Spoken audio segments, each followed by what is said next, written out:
Hi guys, welcome back to my YouTube channel গোলাপ party blog. আজকে আমরা আইসি বক্তব্য মধ্যে ভাকা লেডিস ফুটবল খেলা দেখতে। তো আমি দেখুন আপনাদেরকে দেখাবো। চলুন বন্ধুরা, ভিডিওটা শুরু করা যাক।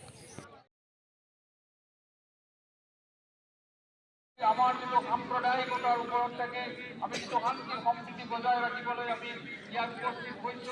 এই শান্তি সম্প্রীতি উপযুক্তভাবে আমি পালন করি যাতে আমার যে মাতৃত্ববোধ, আমার যেটু হিংসা বিদ্বেগ এই নিরাকরণ করা আচরণ থেকে আমি নিশ্চয়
এক গোল হইলো না, এক গোল হইলো।